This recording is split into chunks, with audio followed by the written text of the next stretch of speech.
Welcome to this video for IT students or information technology students, and we are going to go through 5 tips that can help you with question 1 of your prac exam. Question 1 tends to be questions that cover grade 10 and 11 work. So if you're not a grade 12 student, maybe you are a grade 10 or grade 11 learner, then this video could be useful for you as well, because it's a good recap or summary of the work that we did in grade 10 and grade 11. And these are very important tips because these are the first questions you're going to get in your IT exam, and you don't want to get stuck on them that they take up too much time away from the other questions of your exam paper. And also you don't want to set the tone on a bad note. You want to make sure that you start strong by knowing all of your grade 10 and 11 work. So let's look at Mr. Long's 5 tips for question 1 from seeing tons of exam papers. So let's start off with question 1, tip number 1. And that is know your component properties. There's always a question where you've got to modify the properties of a component using code. And so the structure of that is normally where you have, for example, the component name, followed by a dot, followed by the property that you want to change, and then you assign it the new value. Now, sometimes you don't want to change the property, you want to change a sub-property, then you will just have the component name dot property dot sub-property, and that will be assigned a new value. Take note, the new value could be something, for example, if you want to change the width of a button, that'll be a number because that's a value that you want to change it to. So you could change it to 100. Or you want to change the caption. For example, in this example, they want you to change the caption to I love programming. That is a string or text field. Those are easy. The problem comes when you want to change some properties that have very specific code words that you need for them. For example, color, there are certain names for the colors, and they will normally start with a little prefix. For example, changing a component to the color yellow, you would use the CL yellow code name. That's a built-in object in Delphi, so it knows what CL yellow is. And there are lots of others. For example, if you want the alignment to be changed, that's a TA center would be an example of that. Or if you're dealing with shapes, there is an ST square or ST circle if you want to change what the shape of a shape is. Now, here's a little tip. There's an easy way if you don't know what the properties are, or if you don't know what the values are. There's a way that you can check before you write the code. So for example, if we want to write code over here that's going to change the color of the panel, and you don't know how to do that, then you just click on the panel and then you come to the object inspector and you look for that property. So you go look over here, is there anything? Oh, there's color, and then you can look at the options to see what are available. And there you can go and you can see that they all start with CL. You can see what the code is for that particular property. So I can see that there is a color property, that's how it's spelled, and we want to assign it to the CL yellow option. So that would be easy. So when we come to this button, you can just type in the name of the panel, which is the component. Then we say dot the property, which in this case is color, and we assign it the value of CL yellow. When you're using one of the keywords, you don't put quotes around it, just like that. And if we run it, and we click on the button, there we can see that it's changed. Now, the one property it wanted us to change was the font to italics. Now, that's a special one. If I click on the panel and I don't know what to do, I know it's got something to do with the font. So let's scroll down to font. There we can see font. I see nothing about italics. Let's click on that arrow and we can see over there font. And there is a sub-property called style. And if I click on the style, you can see there are the keywords FS italic, FS bold.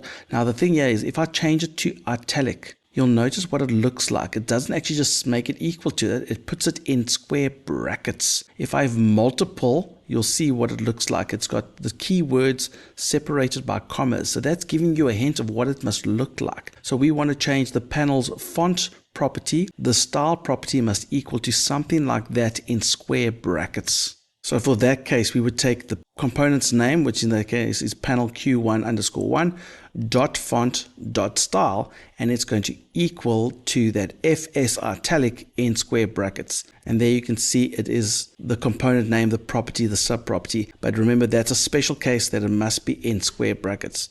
So for example, if you've got bold and italics, then you would just have something like that, where you have bold, comma, italics, keeping both of them inside the square brackets. That's a special case that they love asking.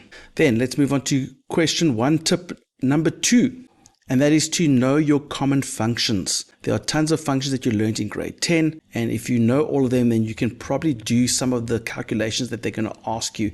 They ask some very basic formulas and calculations. So they could give you something like this, where there's a whole bunch of values and things that you need to use besides your plus or minus, your times and your divide. So let's recap your grade 10 functions that are going to help you be able to do these type of questions. Now, the first one that is commonly asked is, for example, div. Now 20 div 3, that's basically asking how many times does 3 go into 20, and the answer in this case is 6. It's not 6 with a decimal number, it's just asking how many times does 3 fit in 20. So that answer will always be an integer. It's really great when you want to divide numbers but you want to keep the answer as an integer. So that's when you use div, when you're not worried about the leftover or what the decimal value is after you've done the division. Now, what happens if you want to find out what's left over? And that's when you're going to use mod. Now, 20 mod 3 is going to give you an answer of 2. So that is an integer as well. It's not a decimal value that's left over. It's basically what is the remainder or what's left over. If you take, for example, a calculator and you say 20 divided by 3, you'll get 6.6666. A lot of people get confused and think that 0.6666, that's the mod part. No, that's not the mod part. We're not looking at that. When we talk about mod, we're looking at the remainder or what's left over. And this is how I try to remember it. Imagine you've got 20 students in your class. Look at that first number. You've got 20 students. When you say 20 div 3, you are asking how many groups of 3 can I get from 20 students? And the number of groups that you can form is the div answer. So if I've got 20 students, I can get 6 groups of 3. That's the answer to the div. The mod will tell me how many students are left over that cannot form a group of 3. So 3 times 6, that's going to be 18. 18 students will be in different groups of 3, but I've got 20. That means there are 2 left over that cannot form a group of 3. A big tip is that your answer for mod will never be bigger or equal to that second number. You can never have a 20 mod 3 of equal of 5, because if it's 5, that means they could have formed another group. So that is what is mod. Then what happens if we want to convert real numbers into integers? Now, a lot of people think, is there a real to int or a float to int? There aren't any of those functions, but there are lots of other ways that you can convert real numbers into integers. And the most common way is to use round. If you've forgotten about round at school, we basically look at the decimal value. If that first value after the decimal is 5 or more, we tend to round the number up. If it's below 5, then we round it down. In this case, 19.852, that 8 means we're going to round that number up to 20. And that answer will always be an integer for round. So that's a great way to be able to convert a real number into an integer. Another one that you can use is trunk. Now, if you trunk a number, it will not round it. It simply cuts off the decimal value. It doesn't round up or down. It just cuts it off. So, for example, 19.852 is going to equal to 19. We just cut off the decimal. I don't want it. Just take it away. And that's also going to return an integer value. It's very good to take note of what's being returned, because that's obviously where you're going to store the answer for these functions. While we're talking about trunk, there is a function that's the opposite of trunk, and that is when we want to get rid of the whole number and be left with just the decimal number, if you want to check what that decimal number is, and that is frac.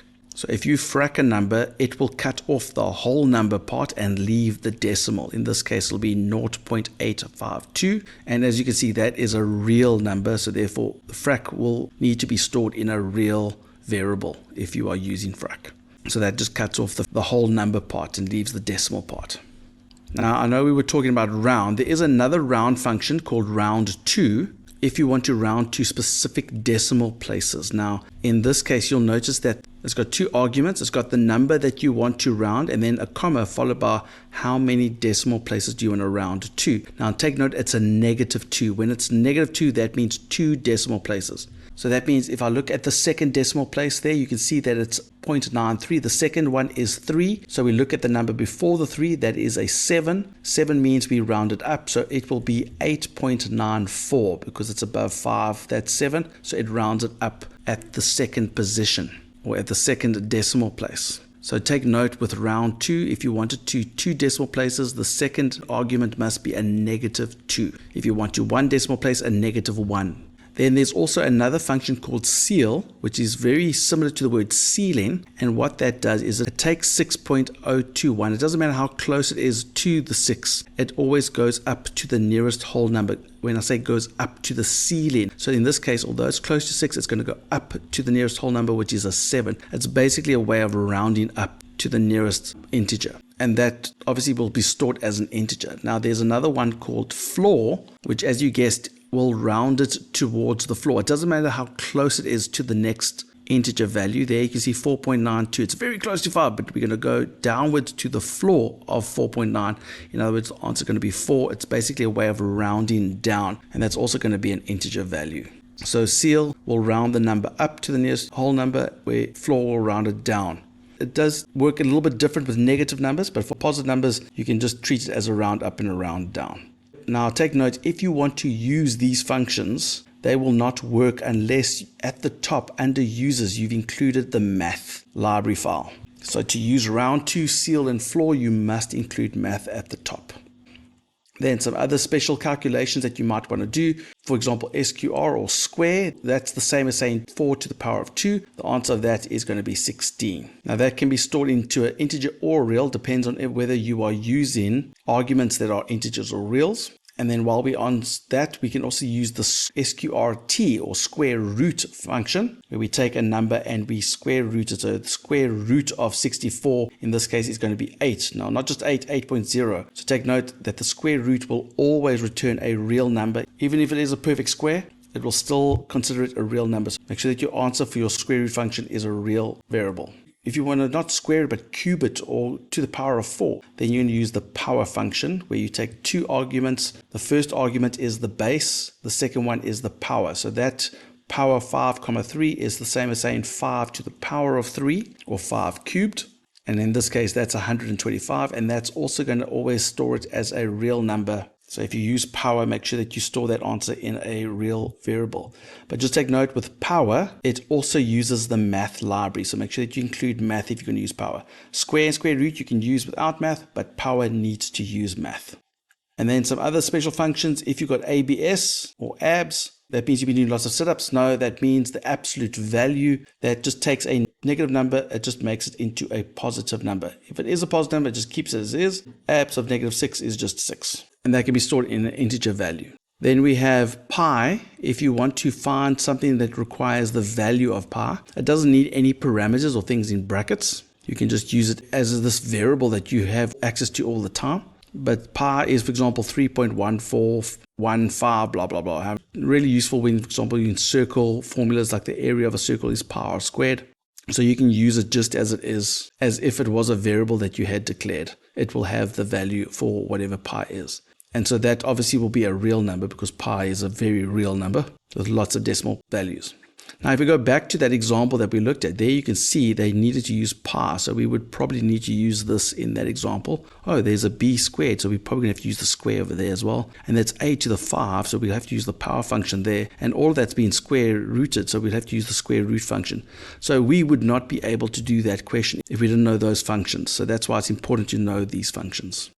And then just some other ones quickly. They always ask random numbers. So to do that, you use the random function and you give it a integer value. And for example, if I give it the number 5, it will generate a random number from 0 until 4, one before that. So basically, random 5 generates a random number of 5 possibilities, where the first possibility is 0 and the last possibility is a 1 before the number that you give. So that will return an integer value. But this is not really useful when you've got situations like you want to generate a random number that represents a dice, for example, that generates numbers from 1 to 6. Now that's a bit of a problem, because if you say random 6, that's going to generate numbers from 0 until 5. So if you say, okay, well then just make it random 7, then you're going to get numbers from 0 to 5, which means you don't have a 6 that is possibly being rolled. But what happens if you say random 7? Well, then you get 0 to 6. So that means you get your 6, but there's a possibility of rolling a 0, which is not what you want. So what I tend to think about is the number in brackets. The argument for random must be the number of options that you want. In a dice, we want 6 options, 1, 2, 3, 4, 5, 6. And then you are going to add a 1 to those options. So random 6 will generate a random number from 0 to 5. But then when we add 1 onto the 0, it becomes a 1. If we add 1 onto all the values, they add 1 more. If we add a 1 onto the 5, it becomes a 6. That way we get all the numbers from 1 to 6. So that number that we add is basically adding the first option. So that's the way I tend to remember it. So let's take this scenario.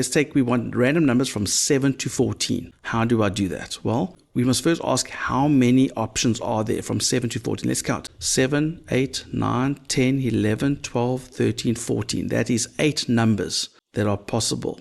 So that's my number of options. So I'm going to say random 8. That'll generate a number from 0 until 7. And then we're going to add the first option. What's the first possible number? That is a 7, so we're going to add 7. So what's 0 plus 7? That's 7. What is 7 plus 7? That's 14. So our 0 to 7 now becomes 7 to 14. And that's how you generate a random number in a very specific range. Random by the number of options in brackets, and then you add whatever the first number is going to be. Now, there is another function that you can use that can do the same thing, and that is, for example, the random range function, which also returns an integer. And for that, to do the exact same example as what we did there for 7 to 14, you go random range, and then it takes in 2 arguments. The first argument is the first option, which is a 7, and then the second argument is the last option, but you add 1 onto it. It's always 1 extra. And please take note there's a comma between the 2 values. You don't put 7 dot dot 15. It's just 7 comma 15. And that'll generate a random number between 7 and 14 as well. But take note, random range will not work unless you add. Yes, you must add math for random range. Random will work fine without it. But if you want to use random range, add the math under users. Then more functions available to you are the max function, which returns the biggest of 2 numbers. In this case, 27 is our biggest number. Now that could be for integers or reals. So for example, here with min, which will return the smallest of the 2 numbers. Here we've got 2 real numbers. The smallest of those 2 values is 5.2. And as I said, that's because it can work with both integers and reals. And these ones, again, are only available if you use the math library at the top. Now let's move on to question 1, tip number 3. How do we handle strings? Because they love asking that in the first question. So let's go through some of the functions and procedures that you would use for string handling. So number 1, when working with strings, you need to know how many values there are in the string or how many characters there are in the string, and that's using the length function. So the length of hello would return the number 5, which is an integer. It's how many characters are in the text hello. You could obviously use a variable there as well, as long as it's a string variable, but length returns how many characters there are. We often use it for things like a for loop, when we loop from 1 to the length of the string. If we want to go through each and every character, that's a common thing that we do when we use length. Then another function that we love to use is copy. So copy will copy the string and certain parts of the string and put it into a new string. So copy needs a string followed by 2 numbers. Now that first number is where are we starting to copy from? Start at this position in the string. And then people often get confused about the second number. We think that it's copying from character 2 to character 4. No, that's incorrect. It's copying starting at character 2, but the 4 is the number of characters to copy. Not go to character 4, but copy 4 characters in total. So for example, let's pretend SN is a string that contains 5 characters HELLO, or the word hello.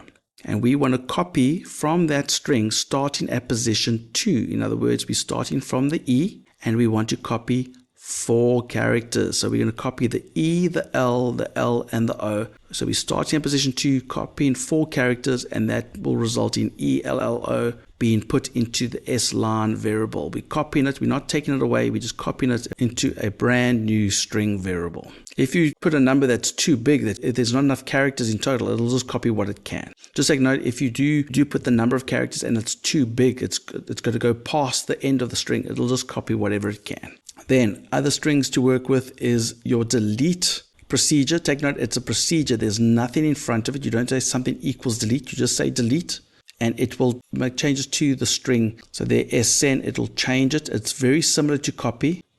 The first number is where are we starting to delete from. And then the second number is how many characters do we need to delete. So if we take this scenario where SN is the text hello you, and we want to start at position 3 and delete 4 characters. That means we're going to start at position 3, there at that first L, and we're going to delete 4 characters in total. We're not deleting from 3 to 4, we're deleting starting at 3 for 4 characters, which means we're going to delete the L, the O, and the space. That means we're only going to be left with the HE in the front and the U at the back.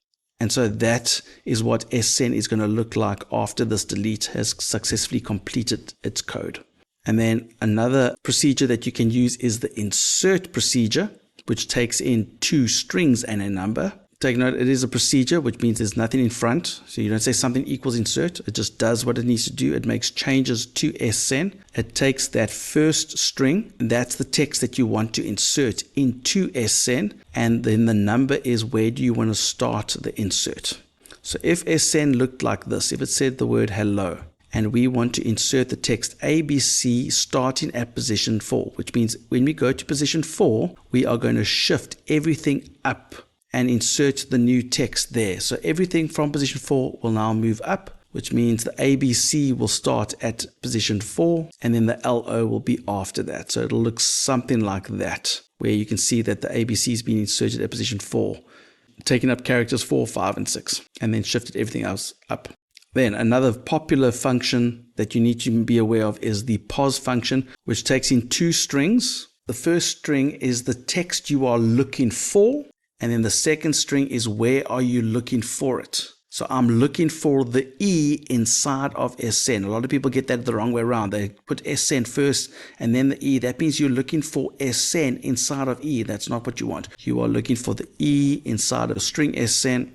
And so if we take this example, let's say the string SN is meet you, and we are looking for the letter E. There you can see the letter E is at position 2. So the answer for this is a 2, which is an integer value. Remember, pos returns a number. Where is it? Which means what is its position. Now take note, there are 2 E's in the string. Now it can't give you 2 numbers as an answer. It'll just give you the first E that it finds. So I know there's another E at position 3. It doesn't care about that. It'll just tell you, hey, there's an E at position 2. That's the first one that we found. So pos is often used, for example, maybe in an if statement, you want to find out if there is a space in the string. So you'll find if the position of the space in the string is equal to 0, that means there is no space in the string. Or maybe you want to use it for copying. You want to say, hey, we want to copy from S line, starting at position 1, but we want to go until wherever the comma is. Find where the comma is. We're going to copy from 1 until that comma. So that's where we can copy from strings when we don't know how many characters there are in total, but we know there is a marker like a comma that tells us when something ends. Some more functions that you can use, for example, uppercase, that simply converts the text into capital letters. So for example, if you've got the word hello and you want to put that into an edit box, but you want to uppercase it first, that means the edit box is going to look like that. All the letters are in capital letters. If it's already a capital letter like that H, it keeps it the same. The rest will be converted to capital letters. And just like that, you'll know there's another function called lowercase, which does the exact same thing except for reverse. In other words, it puts it into lowercase or small letters. So if my string is hi Peter and we've got some capital letters and we want to put that into the edit box, it'll simply convert all the letters into lowercase. And then another thing about strings is characters, which are individual characters that form part of strings. So for example, if you take S line, it's the word hello you can see each individual character has a position, like position 1 is the H, position 2 is the E, position 6 is the space. If I want to refer to an individual character, then you say S line or the name of the string in square brackets, what position you're referring to. In this case, S line at position 2 is referring to the E and only that character.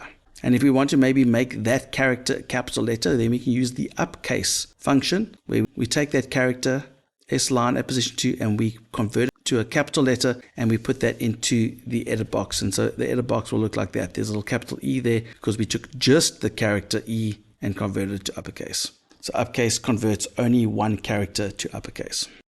Some more character functions that you might be aware of, for example, is the odd function, where we give it a character. And in computers, there is a table called the ASCII table. Every character, numbers, letters, special characters, all have a special code that is universally known throughout all computers. They all use the same ones. So for example, if we look there, the small letter E has an ASCII code of 101. So if we want to find out what that ASCII code is for a letter, we can use the odd function. Odd of the character will then return the number 101, which as you can see, odd returns an integer value. So odd is if you want to get the ASCII value of a number. Now, if you want to do the reverse of that, in other words, you've got the ASCII value, but you want to find out what character it is, you can use the CHR function. So if I gave a 101 to this function, it would return the letter E because that is the corresponding character for the ASCII value 101. And that can be stored in a character. You could also store it in a string. But this is particularly useful, for example, if you want to do some encryption or ciphering, where you take a letter and you want to convert, like, for example, the E to 3 spaces down. So you want to change E's to H's and so on. So then you could get the odd value, add 3, and then convert it back to see what that new value is going to be. Then moving on to question 1, tip 4, error checking. Some techniques that are often asked in question 1 is when you are doing some sort of error checking, and there are a couple of techniques that can be useful. For example, the flag technique. That is when you set a Boolean value or flag to true at the start. You initialize it to true. Then you go and check each criteria that you are looking for individually, but you are checking for when it's violated, when it's a problem. And if it is a problem, then you're going to set that flag to false. Take note that there's no else part to this. You simply check the criteria if it's violated or if it's incorrect, and then you set the flag to false because you've already initialized the flag to true. And then once you've done all the checks, if at the end the flag is still true, that means it didn't violate any of the criteria, which means then all the criteria were met. So for example, if we look over here at this example, we set our Boolean flag to true, and we are checking a password. The password must contain a space. So there we are checking if it violates that criteria. In other words, we're checking if there is no space. So if the position of the space in the password is 0, that means there's no space. That's a violation. We set the flag to false. Then the password must be longer than 8 characters. So we're checking when it violates that, when it's the opposite of what we want. If the length is less than equal to 8, then it's not longer than 8, then it's a problem. Then we set the flag to false. And then our third criteria is the password can't start with a number. So we check the first character. Remember, the password square bracket 1 is the first character. We check if it's one of the characters in the set of 0 to 9. If it's one of those, that means it is a number, which means it's a problem. So we're checking where it violates. If it's a problem, we're setting the flag to false because we don't want it to start with a number. So we check when it violates, we set it to false. So then if we get past those 3 criteria and B flag is still true, that means that the password didn't violate any of our criteria. That means all the criteria are true. That means that password is valid. If one of them changed the flag to false, that means the entire thing is not valid because one of the criteria at least is not valid. Then another technique is the counting technique, which is similar to the flagging technique, but in this case we have a count variable that we set to 0. Then we check if each criteria is valid. This scenario, we're checking if they are correct. And if they are correct, we are going to increase the count. Again, no else. If we find it's valid, you just increase the count. And then at the end, we can check the count. And if it equals to the number of criteria that we want, then we know that it's a valid scenario. This is particularly useful in scenarios where you don't want all the criteria to be valid. For example, you might have a situation where you've got 5 criteria and you are happy as long as 3 or more of the criteria are valid. So then you can't really use the flagging technique in that scenario, but the counting technique does work for that. So let's take this for example. Let's take the count. We have a count variable that we've initialized to 0. And we're going to check the exact same criteria as we did earlier. But now we're checking if the criteria is valid. In this case, if the password contains a space, in other words, if the position of the space is greater than 0, that means there is a space. We found a space that's valid, we increase count. Then we're checking if the password is longer than 8, we're checking if it's valid. In other words, we're checking if the password is greater than 8, we increase the count. And we don't want it to start with a number. So we check if the password at position 1 is a number. If it's not that means it's not a number, we increase the count. Then at the end, if, for example, let's say in this scenario, we just want 2 of the 3 criteria to be met. As long as 2 are met, we're happy. Then if the count is greater than or equal to 2, then it's valid. If it's not, then it's invalid. If we wanted all the criteria to be true, then we just would have made if count is equal to 3. It would have worked exactly the same as the flagging technique. So that's error checking. Now another procedure that is very useful for error checking is the val procedure, which takes in a string and then 2 numbers, with the last one being an integer. So what it does is it converts the string into a number and stores that number in the second parameter. So for example, if we take this, we've got an edit box, and the text property of the edit box is a string. We want to take whatever someone types into that edit box and convert it to a number and store it into the iNumber variable. And then we've got this random iTemp integer, which I'll come to later.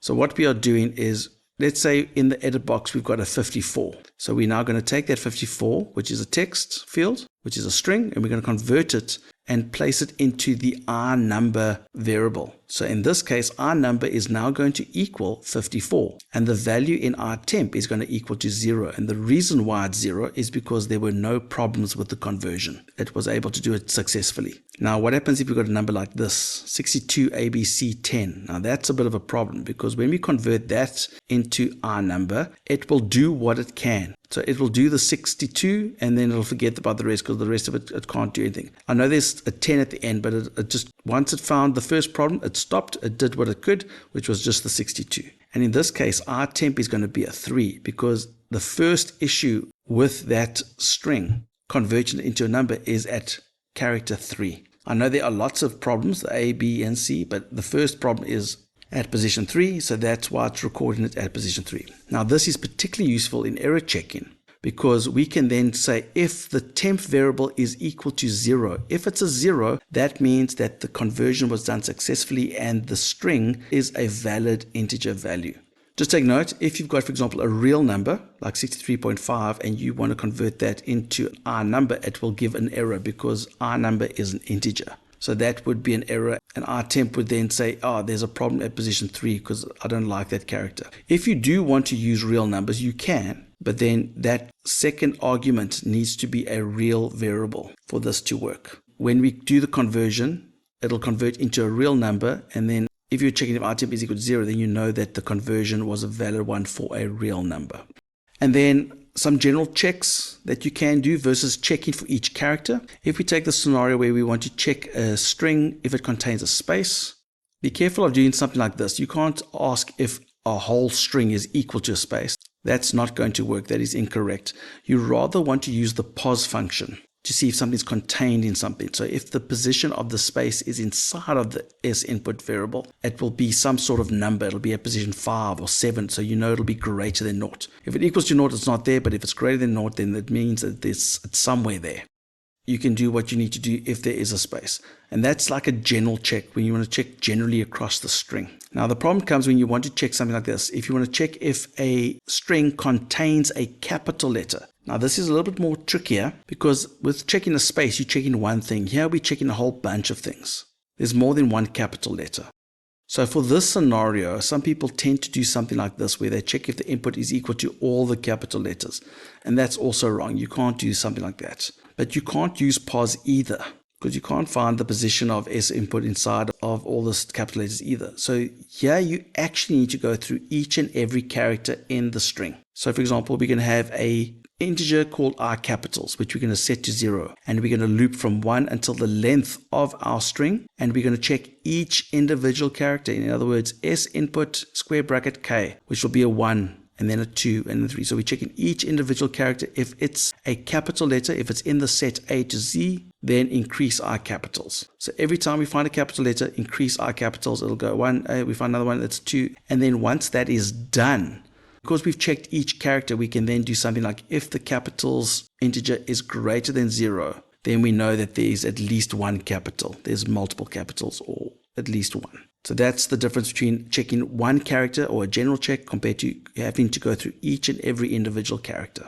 And then our final tip is sometimes I see a dynamic object question in the question 1. So let's just recap dynamic objects. If you want to create a dynamic object, there are 3 easy steps. Number 1, declare a global object. Whatever it is you're making, a T button, a T panel, whatever it is that you want to make, but it must be declared globally.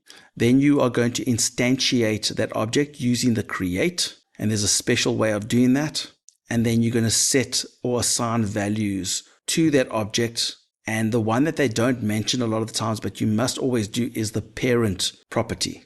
So let's look at that. Let's say if we declare a global object under public, for example, there you can see we've declared a component. We've called it btn temp, and it is of type T button, which means we're making a button object. So we've declared it globally at the top. Then whenever you want your object to be created, it might be on the form create, it might be when you click on a button, wherever the actual button must be breathed life into it. You're going to have code like this. And the first step, as I said, is going to instantiate it using the create method. Just take note of how that is done. You take the name of your component and you don't say .create, you say it is assigned to whatever object it is, a T button .create. Don't say the button temp.create. It's the button is equal to what it is, a T button dot create. And then in brackets, you normally put the form or a component that it's on. You normally put the name of the form there in brackets.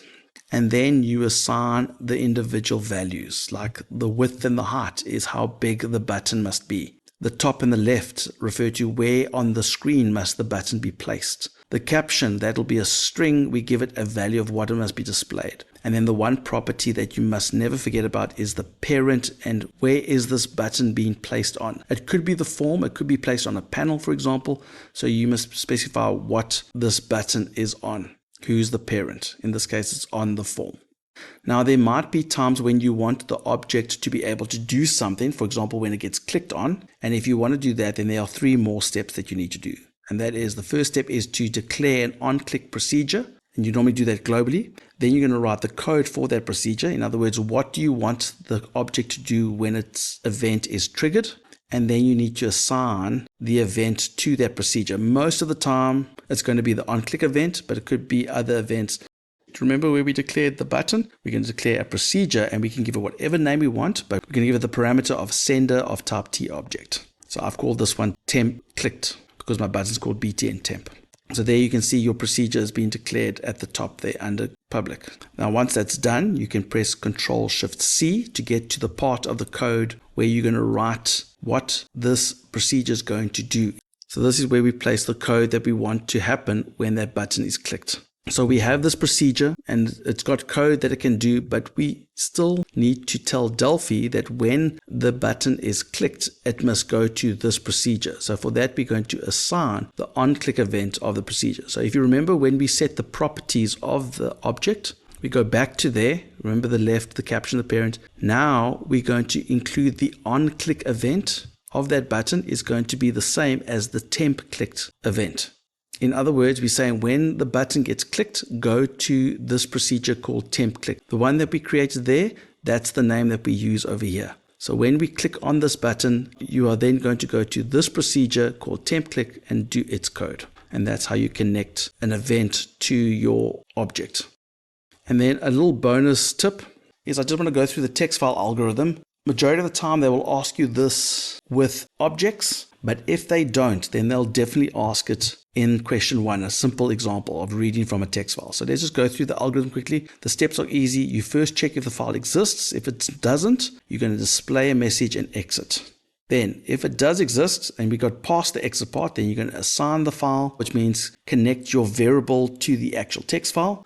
Then you're going to reset the text file. In other words, open it for reading and put the pointer at the top. You're then going to have a while, not end of file. In other words, we want to go through the text file and you must have a begin end because there's a few things we're going to do. And inside that while loop, you're going to read line and you're reading it into a string. So you're going to be working with the string after that point. And then once you're done, after the while loop is finished, you can then close the file. So let's look at it. You have your variables. We've got a text file variable called myFile and a string called sline. And then we've got our algorithm. So there you can see if file exists is false. Then we're going to show our message, which is what we're displaying if there's a problem, and then exit. In other words, don't go any further after this. If we do, then we're going to assign the file. Take note with both the file exists and the assigned file, you're using the actual name of the text file. The assigned file is basically saying my variable, my file must now be connected to this text file. So from this point on, we're just going to use my file. Then we reset my file while we're not at the end of my file. And then we read line into sline. And what this means over here is sline will be one line from the text file. So you work with that one line. And the while loop will then repeat that process and do it for all the lines. So after this read line, you just basically work with sline, one line from the text file, and do what you want to do with one line, and the loop will do it for all the lines. And then it'll close the file at the end once you're finished with it. Remember, that must be outside of the loop after it's done.